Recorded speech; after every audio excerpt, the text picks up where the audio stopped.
Hello friends, आज हम आपके लिए एनसीईआरटी पॉलिटी क्लास 8 चैप्टर 7 लेके आई हूँ। अंडरस्टैंडिंग ऑफ मार्जिनलाइजेशन, हास्यकरण की समझ। एक ऐसी सामाजिक प्रक्रिया जिसकी वजह से कई लोग एक तबके लोअर तबके में आते हैं। इसमें लोगों को उनके मूल अधिकार नहीं दिए जाते, जैसे कि आदिवासी। ऐसे समुदाय जिसे किनारों में ढकेल दिया गया हो, तब व्यक्ति चीज़ों का केंद्र नहीं रहता। मतलब जब उन्हें कोई ढकेल देता है तो उनका केंद्र नहीं रहता है। आदिवासी लोग, आदिवासी शब्द मूल निवासी होते हैं। ये आदिवासी मूल निवासी होते हैं, मतलब ये जंगलों में रहते हैं। भारत में 500 से ज़्यादा तरह की 8% आबादी है। मतलब जो भारत में आबादियों की संख्या है, भारत में 500 से भी ज़्यादा है। अपनी भाषा होती है संथाली, बोलने वाले ज़्यादा, मतलब संथाली वो भाषा है, वो बोलने वाले ज़्यादा हैं। महत्वपूर्ण खनन औद्योगिक क्षेत्र जमशेदपुर, राउरकेला, बोकारो, भिलाई। भारत में 54 राष्ट्रीय पार्क हैं, जिसमें से 372 वन्यजीव अभ्यारण्य हैं।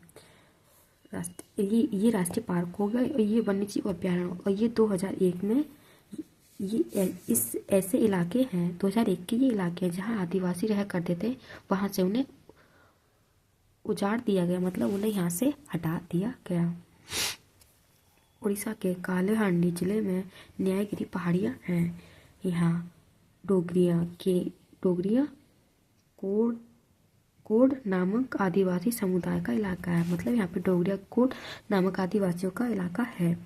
पवित्र पर्वत आदिवासी का साक्षरता भी कम, मतलब यहाँ पे साक्षरता भी कम है आदिवासी पर्वतों पर। अल्पसंख्यक व हास्यकरण। मौलिक अधिकारों के जरिए हमारे संविधान धार्मिक भाषाई अल्पसंख्यक की सुरक्षा प्रदान करता है।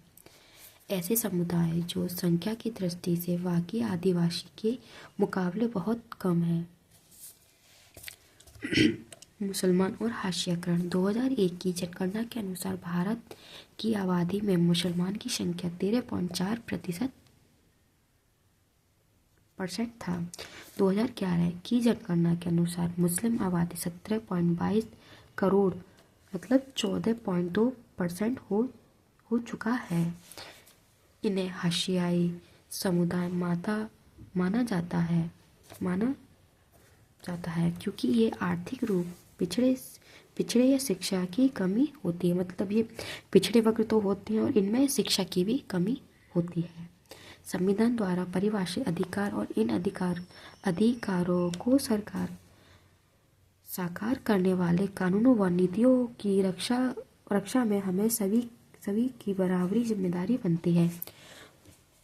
मतलब जो कानून और नीतियाँ जो बनती हैं, हम सभी की बराबर नीति होती है। इसके बिना ना तो हम विविधता की रक्षा कर पाएंगे, जो हमारे देश को एक अनूठ छोर देती है, और ना ही समानता के प्रति राज्य की प्रतिबद्धता को साकार कर पाएंगे।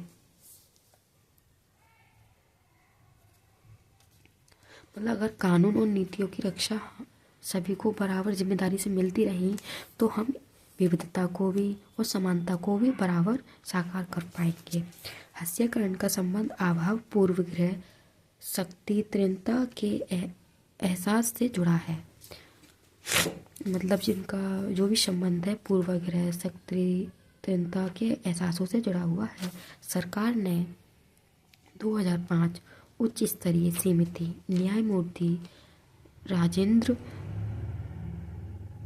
सच की अध्यक्षता में समुदाय की सामाजिक आर्थिक शैक्षणिक स्थिति का मुसलमानों के सामाजिक हास्यकरण के कारण निजी इलाकों में जायदा लिया तो आए हैं। मतलब जिन इलाकों में जायदा लिया तो ये आए हैं, मतलब यहाँ पे हास्यकरण के कारण ही ये यहाँ पे आए हैं, वहाँ से निकालने लगे हैं। मतलब जो लोग हास्यकरण के कारण इलाकों से आए हैं, वो ज़्यादा यहाँ पे आए थे और वहाँ से भी ये निकले हुए हैं, जिससे उनका छोटा आर्जेशन होने लगता है। सरकारी दस्तावेज में आदिवासियों को अनुसूचित जनजाति कहा जाता है। मतलब जो सरकारी जैसे गवर्नमेंट में बोलते हैं नहीं, आदिवासियों को हम अनुसूचित जनजाति कहते हैं, एसटी। ये शब्द इलाके बस्ती के लिए इस्तेमाल होते हैं जिसमें एक ही समुदाय के लोग रहते हैं। जैसे कि बनियों, पंडित के गांव में, पंडित के घरों के आसपास ज़्यादातर पंडित मिलते हैं, और एससी एसटी वालों के पास एसटी। ये समुदाय ये कहना चाह रहे हैं कि बस्तियों के लिए इस्तेमाल होते हैं, उनके लिए जैसे पंडितों के पंडित बोलते हैं, जाटों के लिए जाट बोलते हैं, इनके समुदाय के नाम से जानते हैं। फ्रेंड्स, आप सभी को नोट्स कैसे लगे कमेंट सेक्शन में बताना, और वीडियो को like, comment, share and subscribe जरूर कर देना। ज़्यादा से ज़्यादा फ्रेंड्स तक पहुँचे और ज़्यादा से ज़्यादा मदद हो। फ्रेंड्स, अगर मुझसे पढ़ने में, अगर कोई समझाने में गलती हुई हो, उसके लिए मैं माफ़ी चाहती हूँ। Thank you.